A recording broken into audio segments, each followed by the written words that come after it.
پہاڑ خاموش مضبوط ازل سے کھڑے، ان پہاڑوں کے اندر گھر، محل اور ایک ایسی قوم جو خود کو زمین کی سب سے طاقتور قوم سمجھتی تھی۔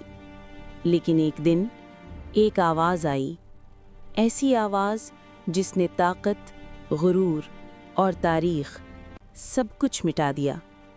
سوال یہ نہیں کہ وہ آواز کیا تھی، سوال یہ ہے اللہ نے قوم سمود کو کیوں تباہ کیا؟ قوم سمود قرآن مجید میں بار بار آنے والا نام ہے۔ یہ کوئی افسانہ نہیں، یہ کوئی فرضی کہانی نہیں، یہ اللہ کی سنت ہے جو ہمیں آج بھی خبردار کرتی ہے۔ قوم سمود قوم عاد کے بعد آئی۔ انہوں نے عاد کی تباہی دیکھی، لیکن اس سے سبق نہیں لیا۔ اللہ نے انہیں طاقت دی، عقل دی، امن دیا اور پھر ہدایت بھیجی۔ قوم سمود کی طاقت۔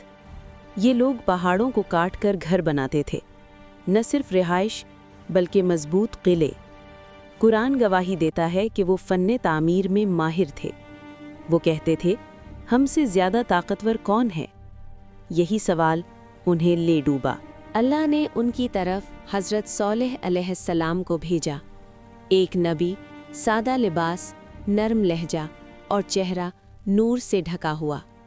حضرت صالح نے کہا، اے میری قوم، اللہ کی عبادت کرو، اس کے سوا تمہارا کوئی معبود نہیں۔ یہ بات نئی نہیں تھی، لیکن غرور نے دل بند کر دیے تھے۔ سردار ہنسے، طنز کیا، کہنے لگے، اگر تم سچے ہو تو کوئی نشانی دکھاؤ۔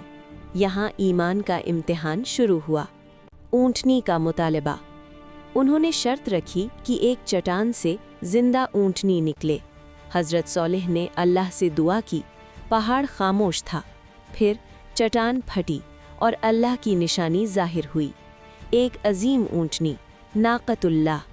یہ کوئی عام جانور نہیں تھا، یہ اللہ کی طرف سے کھلا معجزہ تھا، اللہ کا حکم۔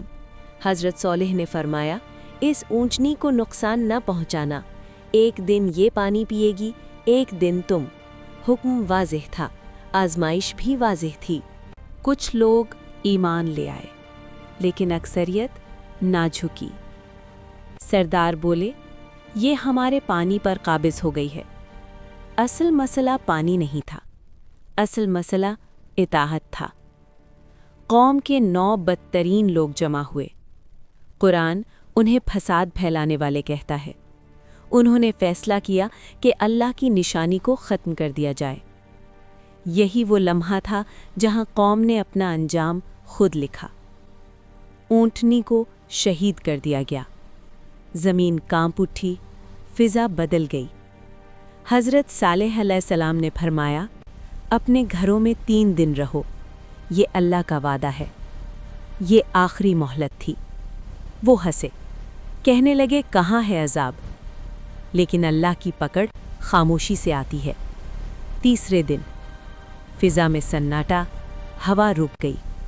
اچانک ایک زبردست چیخ، السیہ! دل پھٹ گئے، کانوں کے پردے لرز گئے۔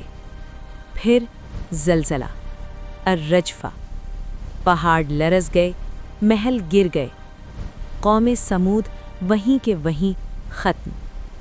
صبح ہوئی لیکن کوئی آواز نہیں تھی، صرف کھنڈر، خاموشی اور عبرت۔